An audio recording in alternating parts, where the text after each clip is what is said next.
और पूर्वोत्तर राज्यों के प्रभारी माननीय डॉक्टर संबित पात्रा जी आपको संबोधित करेंगे। मेरा विनम्र निवेदन है आदरणीय संबित जी से आपको संबोधित करें। धन्यवाद संजय जी और हमारे सभी मित्र जो आज यहाँ उपस्थित है इस प्रेस वार्ता में, सभी को बहुत बहुत अभिनंदन एवं धन्यवाद। यह प्रेस कॉन्फ्रेंस आज एक गर्व से भर देने वाला क्षण है, क्योंकि यह कोई साधारण प्रेस कॉन्फ्रेंस नहीं है।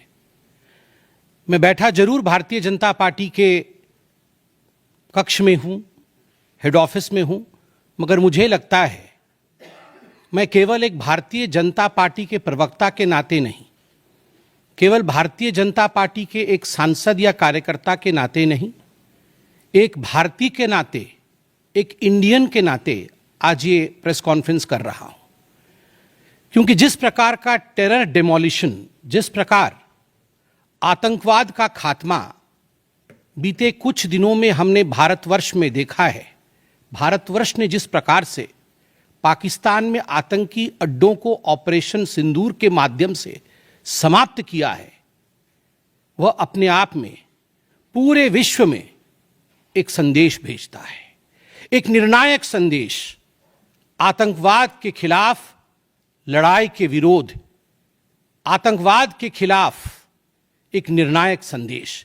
इसलिए आज का ये प्रेस कॉन्फ्रेंस, इसको संबोधित करते हुए मुझे गर्व की अनुभूति हो रही है।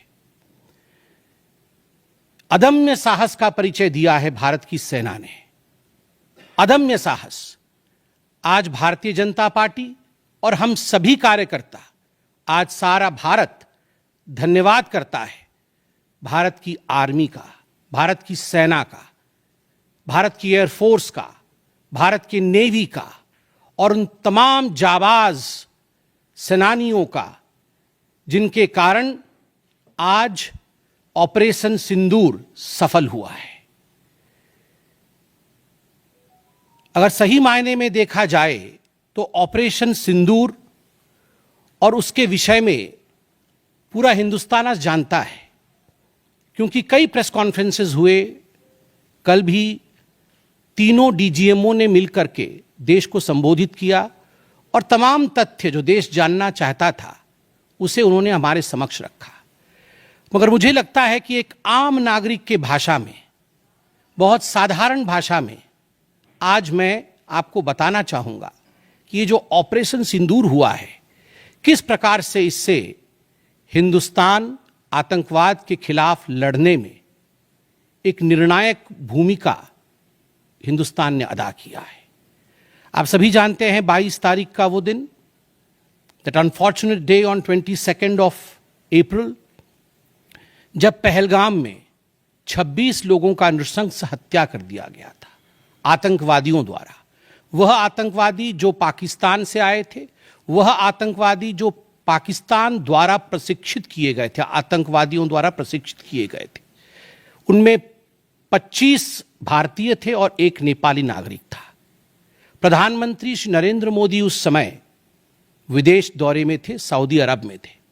प्रधानमंत्री नरेंद्र मोदी तुरंत भारत लौट के आते हैं और उन्होंने जनता की बात को सुना। जनता ने उस समय एक मांग रखी कि आतंकवाद के ऊपर हमला हो, हमें बदला लेना है पहलगाम के इस आतंकवादी हमले का। प्रधानमंत्री ने बिहार की भूमि से ऐलान किया और यह वादा किया कि मैं वादा करता हूं कि जो आपकी इच्छा है कि आतंकवाद के खिलाफ हमला होगा, हम पहलगाम के इस आतंकवादी हमले का बदला लेंगे। We will avenge the death of 26 people. प्रधानमंत्री ने कहा यह जो बदला होगा यह आतंकवादियों के कल्पना से बाहर का बदला होगा, और जो बदला हुआ वो आतंकवादियों के कल्पना के बाहर का बदला था। प्रधानमंत्री जी ने कहा कि हम घुस के मारेंगे और मिट्टी में मिलाएंगे आतंकवादी के ठिकानों को, और आतंकवादियों के ठिकानों को प्रधानमंत्री नरेंद्र मोदी जी के निर्णय ने और हमारे सेना के अदम्य साहस ने मिट्टी में मिलाने का काम किया। यह वादा प्रधानमंत्री नरेंद्र मोदी जी का था। 22 तारीख से 7 मई तक लगभग ये 14 दिन आप सभी ने देखा, पूरे भारतवर्ष में एक प्रकार से एक माहौल टेंशन का था, प्रेशर का था कि तुरंत निर्णय किया जाए, तुरंत एक्शन में आया जाए। बहुत सूझबूझ के साथ, सोच समझ करके, स्ट्रैटेजी के साथ पाकिस्तान भी जानता था कि हमला होगा। एयर स्ट्राइक पहले हो चुका था, किस प्रकार सर्जिकल स्ट्राइक पहले हो चुकी थी। पाकिस्तान पूरी तरह जानता था कि इस बार भी छोड़ा नहीं जाएगा, मगर उसके बावजूद पाकिस्तान इतना दिमाग लगाने के पश्चात वह डेट नहीं जान पाया जिस दिन यह हमला होना था। 22 तारीख से 7 तारीख के बीच में कुछ नॉन मिलिट्री एक्शंस जिन्होंने पाकिस्तान को कमजोर किया, वह प्रधानमंत्री नरेंद्र मोदी जी ने और भारत की सरकार ने लिया।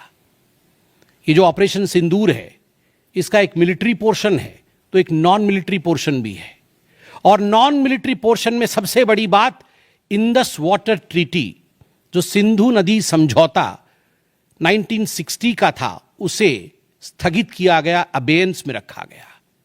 आप सभी जानते हैं लगभग 90% पाकिस्तान जो है इसी पानी पर निर्भर करता है। लगभग 80% उनका जो कृषि है इस पानी पर निर्भर करता है। इस पानी को यदि रोक दिया जाए तो पाकिस्तान की 1/4 जीडीपी गिर जाती है। इस पाकिस्तान को अगर इस पानी से वंचित रखा जाए तो पाकिस्तान के हालात वैसे होंगे कि उनकी जीडीपी लुढ़केगी, कृषि लुढ़केगा।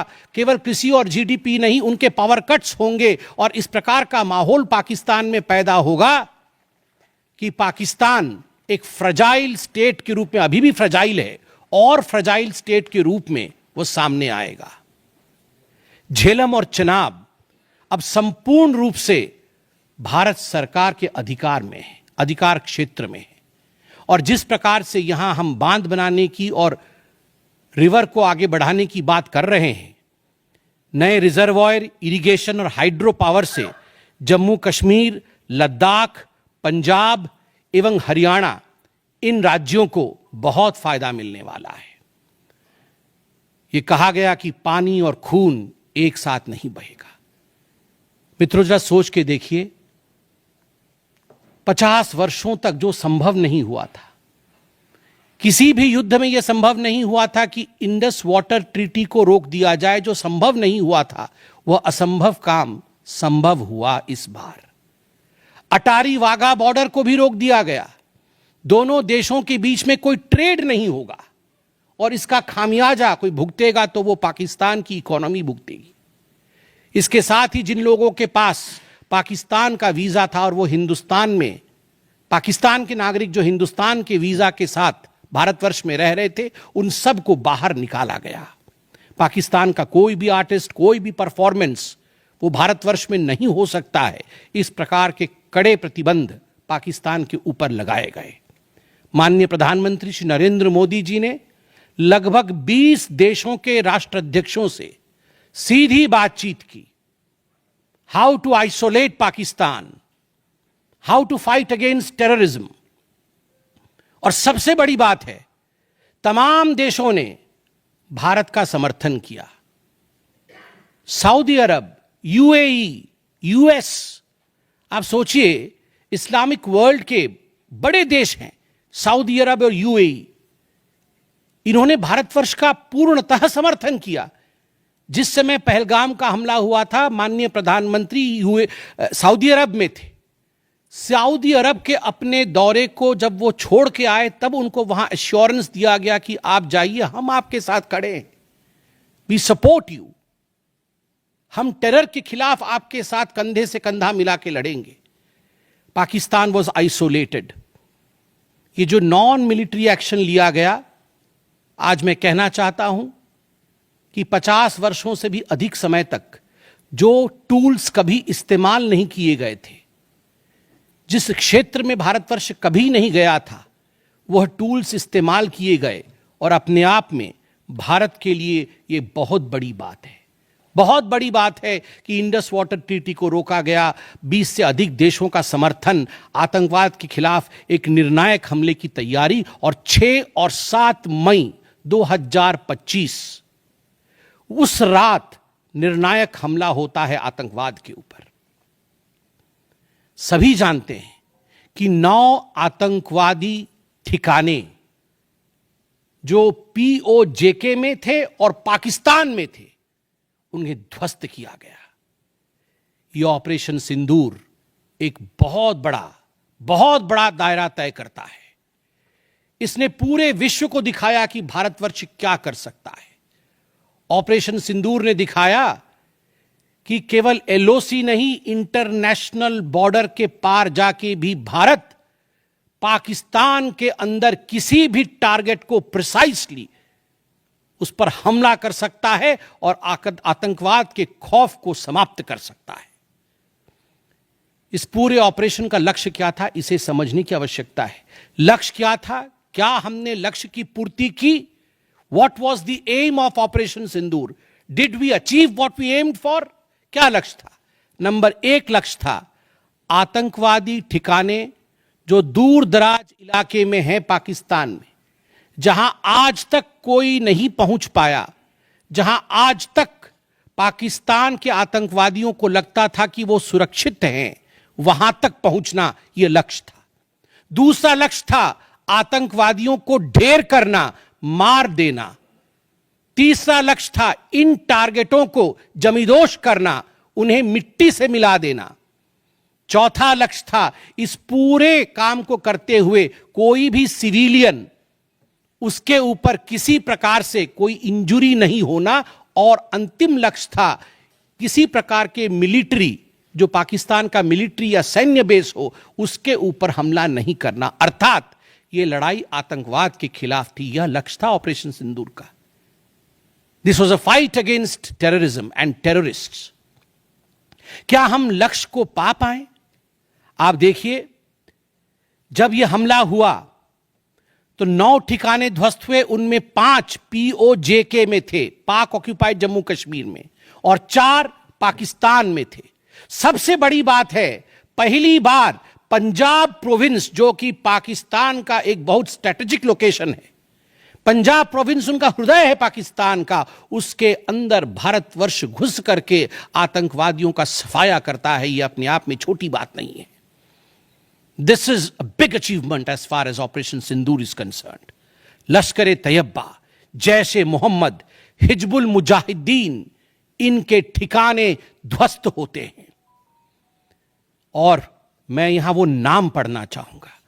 ये जो 9 नाम है, 9 आतंकवादी ठिकाने, मैं आज देश से अपील करना चाहूंगा, तमाम भारतीयों से अपील करना चाहूंगा कि ये नाम हमें स्मरण करना है। आने वाले 100 वर्षों तक हमें इन नामों को याद दिलाते रहना है, दोहराना है। जब भी आतंकवाद सर उठाए तो हमें यह चित्र दिखाने हैं कि तुम्हारा क्या हश्र किया था ऑपरेशन सिंदूर ने, भारत की सेना ने, भारत की राजनीतिक इच्छा शक्ति ने और भारतीयों ने। इसलिए मैं नाम पढ़ना चाहूंगा। सवाई नाला कैंप मुजफ्फराबाद, जो पीओजेके में है, 30 किलोमीटर दूर है एलओसी से, उसे ठिकाना लगाया गया। लश्कर-ए-तैयबा का ट्रेनिंग सेंटर था। 20 अक्टूबर 2024 सोनमर्ग में और 24 अक्टूबर 2024 गुलमर्ग में जो आतंकी हमले हुए थे, उसमें यहां से आतंकवादी आए थे। और सबसे बड़ी बात, 22 अप्रैल 2025 को जो आतंकवादी आकर पहलगाम में हमारे नागरिकों को मार के गए थे, हमारी बहनों के माथे से जिन्होंने सिंदूर पोंछने का काम किया था, उनका प्रशिक्षण भी इसी केंद्र में हुआ था, सवाई नाला कैंप मुजफ्फराबाद। सैयदाना बिलाल कैंप मुजफ्फराबाद, ये जैसे मोहम्मद का ट्रेनिंग सेंटर था, ये दूसरा कैंप जो ध्वस्त हुआ। गुलपुर कैंप कोटली, ये एलओसी से 30 किलोमीटर दूर था, लश्कर-ए-तैयबा का बेस था। और 20 अप्रैल 2023 को पुंछ में, 9 जून 2024 को जो तीर्थ यात्री को बस में हमला करके मारने का काम किया था आतंकवादी, यहां गुलपुर कैंप से आए थे जो कोटली में है, उसे ध्वस्त किया गया। बरनाला कैंप बिरगढ़, बरनाला कैंप जो 9 किलोमीटर दूर है एलओसी से, उसे समाप्त किया गया। अब्बास कैंप कोटली जो 13 किलोमीटर दूर है एलओसी से, लश्कर तैयबा का फिदाइन सेंटर है और 15 आतंकवादियों को एक साथ ट्रेन कर सकता है, उसे ध्वस्त करके गिराया गया। सरजाल कैंप सियालकोट अंतर्राष्ट्रीय सीमा से 6 किलोमीटर दूरी पर है, इंटरनेशनल बॉर्डर से। सांबा कठुआ के सामने है और मार्च 2025 में जम्मू और कश्मीर पुलिस के 4 जवान शहीद हुए थे। उनको मारने का काम इन्हीं आतंकवादियों ने किया था जो सरजाल कैंप से आए थे सियालकोट के। उस कैंप को ध्वस्त कर दिया गया। महमूना जाया कैंप सियालकोट, जो कि 12 से 18 किलोमीटर इंटरनेशनल बॉर्डर से दूर है, मैं एलओसी की बात नहीं कर रहा हूं, इंटरनेशनल बॉर्डर से, और हिजबुल मुजाहिदीन का अड्डा है, बहुत बड़ा कैंप है। कठुआ और जम्मू क्षेत्र में जो भी आतंकवादी गतिविधि होती है, सियालकोट के इस मजनूमा जाया कैंप से आतंकवादी भेजे जाते हैं। भारतवर्ष ने उसे ध्वस्त किया। मरकज तैयबा मुरीद के, जो कि अंतर्राष्ट्रीय सीमा से 18 से 25 किलोमीटर दूर है। 2008 के मुंबई का जो हमला हुआ था, 26/11 के नाम से जिसे हम जानते हैं, उसमें जो आतंकवादी आए थे, अजमल कसाब और डेविड हेडली, उनकी ट्रेनिंग मरकज तैयबा मुरीद के में हुआ था। और आज मैं फक्र के साथ कह सकता हूं, गर्व के साथ कह सकता हूं कि भारत की सेना ने, भारत की राजनीतिक इच्छा शक्ति ने और भारतीयों ने मरकज तैयबा मुरीद के को ध्वस्त किया है, समाप्त किया है। मरकज सुभान अल्लाह बहावलपुर इंटरनेशनल बॉर्डर से 100 किलोमीटर की दूरी पे है। विश्व में किसी ने ऐसा नहीं सोचा होगा, पाकिस्तान ने तो सपने में भी नहीं सोचा होगा कि भारत की सेना के पास, भारत की एयरफोर्स के पास और भारत के राजनेताओं के पास ऐसी इच्छा शक्ति होगी कि इंटरनेशनल बॉर्डर से 100 किलोमीटर दूर घुस के वो हमारे आतंकी अड्डे को ध्वस्त कर सकते हैं। मरकज सुभान अल्लाह, जो कि जैशे मोहम्मद का मुख्यालय था, उस मुख्यालय को भारत की वायुसेना ने ध्वस्त किया। यह कोई छोटा विषय नहीं है। यह बहावलपुर एक ऐसा स्थान है जहां यूनाइटेड स्टेट्स, यूएस भी अपने ड्रोन नहीं भेज पाया था। उस जगह पे भारत घुस के मारता है। आज का भारत, आज का नया भारत यही है। ये नाम, जो 9 नाम मैंने पढ़े, हमें याद रखने चाहिए, मगर उन नामों के साथ मैं कुछ और भी बताना चाहता हूं। जो आतंकवादी मारे गए, एक लक्ष्य था आतंक के ठिकानों को, आतंक के अड्डों को सफाई करना, ध्वस्त कर देना। दूसरा लक्ष्य था ऑपरेशन सिंदूर का, आतंकवादियों को चुन चुन कर मारना, उन्हें मिट्टी में मिलाना। 100 से अधिक आतंकवादी मारे गए, 100 से अधिक। मैं कुछ आतंकवादियों के नाम पढ़ता हूं जिनको कि हम डिस्कस करते थे डिबेट्स में, टीवी पे, यूएन में, जिनको कि यूएस ने भी कंडेम कर रखा था। मैं नाम पढ़ रहा हूं। मुदस्सर कादियान खास उर्फ मुदस्सर उर्फ अबू जुंदाल। अबू जुंदाल नाम से हम जानते थे इस आतंकवादी को। और जो लश्कर तैयबा का आतंकवादी था, वो मरकज तैयबा का जो मुरीदके में है, उसका इंचार्ज था। जब वो मरा तो उसके गार्ड ऑफ ऑनर, उसका जो जनाजा निकला, उसमें पाकिस्तान के आर्मी के अधिकारी थे, पाकिस्तान आर्मी के चीफ थे, पंजाब सीएम मरियम नवाज भी उसमें रही। आप सोचिए, ये एक सरकारी जमीन पर हुई और तमाम बड़े लोग, सरकारी लोग पाकिस्तान के उसमें शामिल हुए, जिससे कि यह सिद्ध होता है कि terror and the sponsors of terror are hand in glove together. आतंकवादी और जो आतंकवादियों को बढ़ावा देने वाले, वो एक साथ काम करते हैं। दूसरा, हाफिज मोहम्मद जमील, ये जैशे मोहम्मद का आतंकवादी है। ये ब्रदर इन लॉ, साला था मौलाना मसूर अजहर का, और इंचार्ज था मरकज सुभान अल्लाह बहावलपुर का, वह भी मारा गया। तीसरा आतंकवादी मोहम्मद यूसुफ अजहर उर्फ उस्ताद जी उर्फ मोहम्मद सलीम उर्फ घोशी साहब, जैसे मोहम्मद का नामी आतंकवादी, और यह भी मौलाना मसूद अजहर से जुड़ा हुआ था। और यह वेपन ट्रेनिंग देता था जैशे मोहम्मद का, और सबसे बड़ी बात IC-184 के हाईजैकिंग में इसका हाथ था। IC-814 के हाईजैकिंग में इसका हाथ था, वह भी मारा जाता है। चौथा आतंकवादी खालिद उर्फ अबू अक्स का। खालिद ये लश्कर तैयबा का आतंकवादी था, फैसलाबाद में मारा गया और वहां उसका फ्यूनरल होता है। अब मैं ये तस्वीर दिखाना चाहूंगा, आप ये तस्वीर देखिए। ये तस्वीर कोई साधारण तस्वीर नहीं है, यह तस्वीर है उन आतंकवादियों का जिनका जनाजा निकला। और इस तस्वीर में मैं दिखाना चाहूंगा कि ये जो खड़ा है सामने व्यक्ति, इस व्यक्ति का नाम है, ये LET का कमांडर है, लश्कर तैयबा का कमांडर है अब्दुल रऊफ। अब्दुल रऊफ जो खुद एक स्पेशली डेजिग्नेटेड ग्लोबल टेररिस्ट, जिसको यूएस के ट्रेजरी बेंच ने डेजिग्नेट कर रखा है, अमेरिका के ट्रेजरी बेंच ने इसे आतंकवादी घोषित कर रखा है, वह सामने खड़ा है जनाजे में। और उसके पीछे जो खड़े हैं, मैं एक एक करके नाम पढ़ता हूं। लेफ्टिनेंट जनरल फैयाज हुसैन शाह, जो कि लेफ्टिनेंट जनरल है पाकिस्तान आर्मी के। मेजर जनरल राव इमरान सरताज, जो कि मेजर जनरल है पाकिस्तान आर्मी के। ब्रिगेडियर मोहम्मद फुरकान शब्बीर, पाकिस्तान आर्मी के। Doctor Usman Anwar, IGP Punjab. और मलिक सोहेब अहमद बर्त, member of provincial assembly of Punjab. ये बड़े बड़े लोग, तथाकथित सरकार के बड़े बड़े लोग, पाकिस्तान के आतंकवादियों के जनाजा में शामिल होने आए हैं। और जनाजे को लीड कर रहा है एक आतंकवादी, डेजिग्नेटेड आतंकवादी। और आप देखिए ये बिफोर और आफ्टर, ये जितने भी मैंने आपको अभी आतंकवादी ठिकानों का नाम बताया, किस प्रकार उनकी परिस्थिति थी और क्या उनकी परिस्थिति हुई, यह इस तस्वीर से हम देख सकते हैं।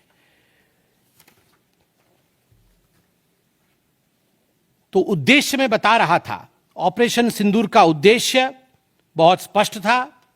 उसका उद्देश्य था आतंकवाद के ठिकाने को ध्वस्त करना, आतंकवादियों को मारना और आतंकवाद के खिलाफ एक संदेश भेजना। और उसमें हम सफल हुए। पहली बार एक बात पूरे विश्व ने देखा कि पाकिस्तान का हर इंच भारत के पहुंच के अंदर है। कोई कोना पाकिस्तान का ऐसा नहीं है जो भारत के पहुंच से बाहर हो। और आप सोच के देखिए, पाकिस्तान का एयर डिफेंस सिस्टम फेल हो जाता है। पाकिस्तान का एयर डिफेंस सिस्टम फेल हो जाता है जिस समय 6 और 7 के रात के बीच ये पूरी कार्यवाही हो रही थी। रफाल विमान द्वारा स्काल्प और हैमर मिसाइल्स के माध्यम से 23 मिनट के अंदर, 23 मिनट्स के अंदर एक विंडो था, जिस विंडो के अंदर ये 9 के 9 आतंकवादी ठिकाने उन्हें ध्वस्त कर दिए गए। 23 मिनट में पूरा विश्व ने देखा कि भारत क्या कर सकता है। मुझे लगता है पूरे विश्व में इस प्रकार से 23 मिनट के अंदर इतने प्रेसिशन के साथ आतंकवादी ठिकानों पर हमला किसी देश ने पहले किया होगा। और जब यह पूरा एक्सरसाइज समाप्त हुआ, उसके बाद जब हमारे MEA ने, हमारी आर्मी ने प्रेस कॉन्फ्रेंस किया, तो उसमें कुछ 4 शब्द बहुत महत्वपूर्ण थे। वो 4 शब्द हैं controlled, precise, measured, non escalatory. हमने ये जो 9 अड्डे ध्वस्त किए वो कंट्रोल्ड तरीके से ध्वस्त किए। प्रिसाइज, कोई सिविलियन अड्डा या कोई मिलिट्री टारगेट नहीं था, प्रिसाइज टारगेट था, आतंकवादी ठिकाने, उनको ध्वस्त कर दिए। मेजर्ड, जितना ध्वस्त करना था उतना ध्वस्त किया, उसके अगल बगल के किसी स्ट्रक्चर को ध्वस्त नहीं किया। जहां आतंकवादी थे उनके ठिकाने में घुस के उनको मार के निकले। और नॉन एस्केलेटरी मतलब युद्ध को बढ़ाने वाला नहीं, नॉन एस्केलेटरी, क्योंकि the primary escalation was Pahalgam. जो मूल एस्केलेशन था वो 22 अप्रैल को पहलगाम में पाकिस्तान ने किया था। हमने रिएक्ट किया नॉन एस्केलेटरी। ये 4 शब्द अपने आप को परिभाषित करते हैं कि ऑपरेशन सिंदूर का लक्ष्य क्या था। ऑपरेशन सिंदूर का जो लक्ष्य था, ऑपरेशन सिंदूर ने उसे 100% पूर्ण किया, 100% पूर्ण किया। इसलिए आज हिंदुस्तान, भारतवर्ष गर्व के साथ कह सकता है कि ऑपरेशन सिंदूर एक ऐसा ऑपरेशन था जो 100% सक्सेसफुल था, और जितने हमारे जाबाज पायलट्स गए थे राफेल के साथ, उतने लौट के आए और आतंकवादी ठिकानों को ध्वस्त करके आए, और किसी सिविलियन को नहीं मारा, किसी मिलिट्री बेस को नहीं मारा। मगर दुखद है, जैसा कि पाकिस्तान से एक्सपेक्टेड है, पाकिस्तान उसके पश्चात रिटेलिएशन करता है, पाकिस्तान अपने ड्रोन्स इत्यादि भेजता है, मगर भारत की सिस्टम ने पाकिस्तान के इन ड्रोन्स को, इन मिसाइल्स को हवा में ही समाप्त कर दिया। और सबसे बड़ी बात है, एयर डिफेंस सिस्टम लाहौर का 7 और 9 तारीख के बीच लाहौर के एयर डिफेंस सिस्टम को समाप्त करने का काम हिंदुस्तान ने किया। और 9 और 10 तारीख के बीच, 9 मई और 10 मई के बीच 11 एयर बेसेस को, पाकिस्तान के 11 एयर बेसेस को ध्वस्त करने का काम भारतवर्ष ने रिटेलिएशन में किया। जब पाकिस्तान ने भारतवर्ष के ऊपर एस्केलेशन किया तो भारतवर्ष ने 11 एयर बेसेस को समाप्त किया। इन एयर बेसेस के नाम भी हमें याद रखने चाहिए। तमाम भारतीयों को वो 9 नाम आतंकवादी ठिकाने याद रखने चाहिए, स्मरण होना चाहिए। और ये जो 11 एयरबेस हैं, हिंदुस्तान अपने पर आ जाए तो क्या कर सकता है अपने लोगों को बचाने के लिए। ये 11 नाम भी मैं पढ़ता हूं।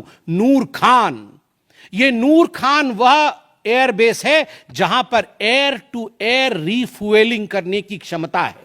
हवा में उड़ रही हो अगर आपका विमान, तो एयर टू एयर रीफ्यूएलिंग यही नूर खान से हो सकती है। जब भारत ने नूर खान को ध्वस्त किया तो जो जहाज थे पाकिस्तान के, उनके पास वो क्षमता नहीं रही कि वो हवा में अधिक समय तक युद्ध कर सके, उन्हें नीचे उतरना ही पड़ा। नूर खान, रफीकी, मुरीद, सुक्कूर, सियालकोट, पसरूर, चुनियान, सरगोदा, स्कारू, बुलारी और जकोबाबाद, ये तमाम मैं फोटोज लेके आया हूं। जकोबाबाद का ये फोटो देखिए, क्या था पहले और क्या हुआ बाद में, क्या था पहले और क्या हुआ बाद में। आप देख सकते हैं परखच्चे उड़ गए। यह है प्रिसीशन ऑफ इंडियाज अटैक। तमाम फोटो हैं यहां पे, किस प्रकार से हमने एक एक करके उनके एयर बेसेस को समाप्त किया। आप देख सकते हैं सारे एयर बेसेस के हम फोटो लेके आए हैं, जकोबाबाद से लेके बाकी तमाम। क्योंकि आपने ये सब देखा हुआ है, मैं अधिक समय नहीं लूंगा। आर्मी ने आपको दिखाया है, डीजीएमओज ने आपको दिखाया है, इसलिए मैं इसको आपको दिखा के दोबारा, I would not like to take much time, but मैं रिमाइंड करना चाहूंगा कि 11 एयर बेसेस को हमने ध्वस्त किया। और इसमें एक बड़ा विषय है, पहली बार विश्व में किसी देश ने एक न्यूक्लियर कंट्री के अंदर घुस करके उनके एयर बेसेस को समाप्त करने का काम किया। पाकिस्तान एक न्यूक्लियर कंट्री है, उसके अंदर घुस करके उनके एयर बेसेस को 20% पाकिस्तान के एयरफोर्स के इंफ्रास्ट्रक्चर को भारतवर्ष ने नाकाम कर दिया। 20% of PAF's infra was destroyed by India. Just imagine, एक न्यूक्लियर कंट्री है, उसमें घुसकर मारना, यह अपने आप में पूरे विश्व में पहला इंस्टेंस है। और भुलारी एयरबेस में 50 PAF पाकिस्तान एयरफोर्स के जवान मारे गए, जिसमें स्क्वाड्रन लीडर उस्मान यूसुफ भी मारे गए।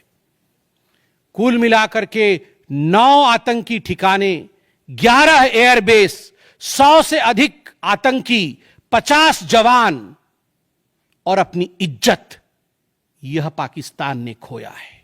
आई repeat, what Pakistan has lost via operation Sindoor. 9 आतंकी ठिकाने, बड़े बड़े आतंकी ठिकाने, 11 एयरबेस, 100 से अधिक आतंकवादी, 50 से अधिक जवान और अपनी इज्जत, यह पाकिस्तान ने खोया है। यह झटका पाकिस्तान सह नहीं पाया और उनके डीजीएमओ का 10 तारीख को ही फोन आया और उसके पश्चात मैं कहूंगा ये सीज फायर नहीं, ये एक अंडरस्टैंडिंग है। ये एक अंडरस्टैंडिंग है कि यदि भविष्य में किसी प्रकार का कोई भी आतंकी हमला होता है तो ये अंडरस्टैंडिंग तोड़ दी जाएगी। हमने करके दिखाया है। जो पहले कभी नहीं हुआ था वो हुआ है इस बार। अंदर घुस के मारा है हमने। ये एक अंडरस्टैंडिंग है। और सबसे बड़ी बात है, पाकिस्तान में उनके मौलाना, उनके मौलवियों ने पाकिस्तान का साथ नहीं दिया, मगर हिंदुस्तान की एकता देखिए, हिंदुस्तान का भाईचारा देखिए। पूरा देश एक होकर खड़ा हुआ। पूरा देश सेना के पीछे, सेना के अदम्य साहस के पीछे, हमारी राजनीतिक इच्छा शक्ति के पीछे पूरा भारत एक होकर खड़ा हुआ। और आज मैं कहना चाहता हूं कि आज पाकिस्तान पूरे विश्व में अलग थलग पड़ा है। पहले भी ऐसे वक्त थे, अनेकों प्रयास भारतवर्ष करता था। पहले हम सबूत देते थे, प्रयास करते थे डोजियर के माध्यम से पाकिस्तान को प्रूफ दे आतंकवाद का। वो डोजियर लेती थी मगर उस पर काम नहीं करती थी। मगर आज नए भारतवर्ष ने पाकिस्तान को बख्शा नहीं है। आतंकवाद के खिलाफ एक निर्णायक लड़ाई हुई है और प्रधानमंत्री जी ने स्पष्ट कहा है, वहां से यदि गोली आती है तो यहां से गोला जाएगा। इसी के साथ मैं अपने वक्तव्य को समाप्त करता हूं। कोई प्रश्न हो तो अवश्य पूछें। कमलेश जी।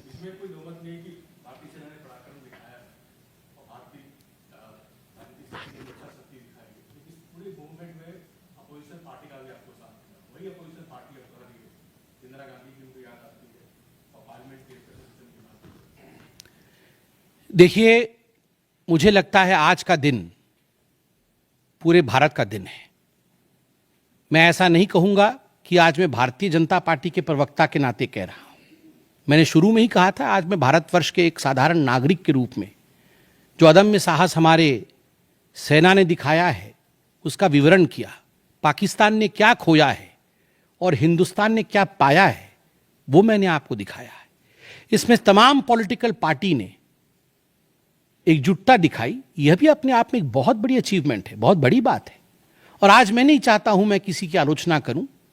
और मैंने कहा कि विगत दिनों में वह भी एक प्रयास था जहां हम प्रूफ देने की कोशिश करते थे, हम डोजियर इत्यादि देते थे। हम 26/11 भी हुआ था, उस समय भी हमने प्रयास किया था कि हम पाकिस्तान को समझाएं कि देखो तुम्हारे आतंकी आके क्या कर रहे हैं हमारे देश में। मगर पाकिस्तान मानता नहीं था। पाकिस्तान को लगता था कि they can take India for granted. मगर अब परिस्थिति बदले हुए हैं।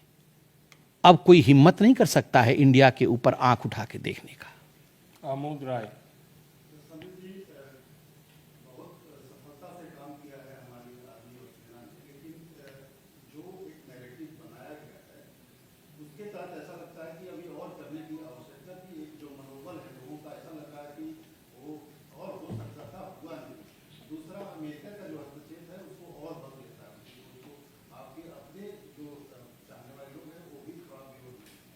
आपके दो प्रश्न हैं।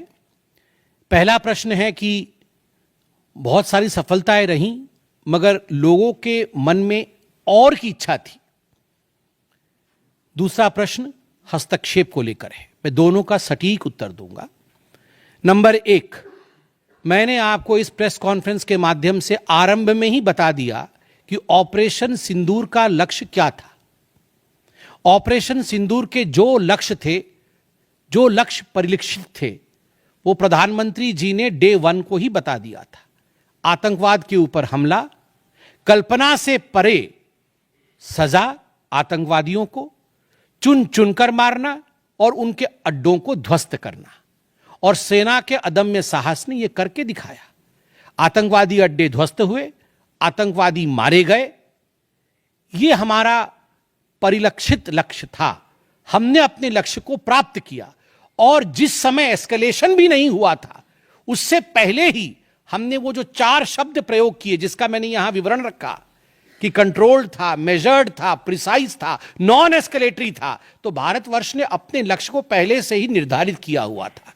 इसलिए आपका यह कहना कि कुछ और होना था, मुझे लगता है कि हमने जो करना था वो हमने पहले भी कहा, करके भी कहा और उसे 100% हासिल किया। Operation Sindoor was 100% successful operation. 100% सफलतापूर्वक किया गया एक मुहिम था, एक ऑपरेशन था ऑपरेशन सिंदूर। जनेंद्र सर, जो आपसे पूछा भी गया वो दूसरा सवाल है, इस पर सवाल उठ रहे हैं और खासतौर पर शुरुआत हुई कि ट्रंप ने ऐलान किया इस सीज फायर को लेकर। कांग्रेस इसको लेकर सवाल उठा रही है और बल्कि इसमें जस्ट एक जोड़ दूं, जो एक बीएसएफ का जवान पाकिस्तान की कस्टडी में है, उसको लेकर कांग्रेस जो है डोनाल्ड ट्रंप से सवाल पूछ रही है कि वो कब रिहा होगा। इस पर आप क्या जवाब देना चाहेंगे? देखिए, पहली बात तो है, जहां तक मध्यस्थता इत्यादि का विषय है, मैंने बहुत स्पष्ट रूप से कहा अभी, जितना मेरे डोमेन में नॉलेज है, और डीजीएमओज ने अपने प्रेस कॉन्फ्रेंस में एक बार नहीं कई बार कहा कि फोन हमारे डीजीएमओ को पाकिस्तान के डीजीएमओ का आया था। पाकिस्तान के डीजीएमओ ने कहा कि there should be some kind of stoppage, और चूंकि हमारा लक्ष्य पूर्ण हो चुका था, हम तो शुरू से ही एस्केलेशन के फेवर में नहीं थे, एस्केलेशन नहीं होना चाहिए था, नॉन एस्केलेटरी था। पाकिस्तान के डीजीएमओ ने फोन किया। दूसरे देशों का फोन, जहां तक दूसरे देशों का फोन आने का सवाल है, देखिए ऐसी परिस्थितियों में तमाम देश एक दूसरे को फोन करते हैं, सभी देश एक दूसरे को फोन करते हैं, क्या मदद कर सकते हैं, किस प्रकार से कूल डाउन हो सकता है, इस विषयों पर चर्चा होती है। भारतवर्ष यूक्रेन भी फोन करता है, भारतवर्ष रशिया भी फोन करता है, सब जगह फोन करते हैं, हर कोई एक दूसरे को फोन करता है। इसमें किसी प्रकार का मगर संशय नहीं है कि डीजीएमओ पाकिस्तान ने फोन किया भारतवर्ष के डीजीएमओ को सीज फायर डिमांड करते हुए, रिक्वेस्ट करते हुए, डिमांड नहीं रिक्वेस्ट करते हुए। और कोई प्रश्न? दृष्टि एक मिनट सर, एक मिनट दे दो, जवाब दे दूंगा। दृष्टि सर, आपने अभी कहा कि सफलतापूर्वक अंजाम दिया ऑपरेशन सिंदूर को, लेकिन वायुसेना ने कहा है कि ऑपरेशन अभी जारी है। बिल्कुल, ऑपरेशन अभी जारी है, और मैंने कहा, माननीय प्रधानमंत्री जी ने स्वयं कहा है, गोली आएगी तो गोला जाएगा। तो अगर गोली आएगी तो गोला जाएगा, तो इसलिए ऑपरेशन सिंदूर समाप्त नहीं हुआ है। इंतजार कि अगर आंख उठाया तो उसका जवाब दिया जाएगा। देखिए, ये आपको क्या लगता है, इन प्रश्नों का जवाब कि जंग के लिए हमारी क्या तैयारी है, इसका जवाब प्रवक्ता देंगे। इसका जवाब तो जहां उचित फोरम में होना चाहिए वो देंगे।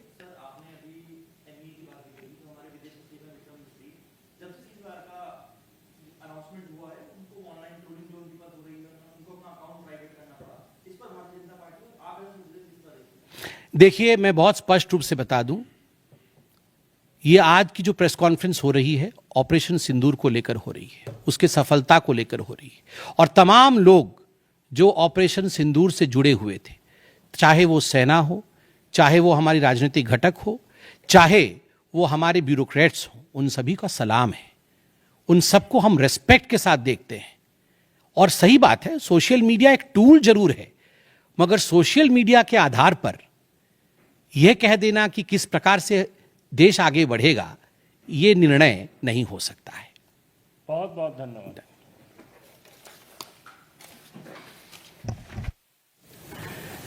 यह प्रेस कॉन्फ्रेंस आज एक गर्व से भर देने वाला क्षण है, क्योंकि यह कोई साधारण प्रेस कॉन्फ्रेंस नहीं है। मैं बैठा जरूर भारतीय जनता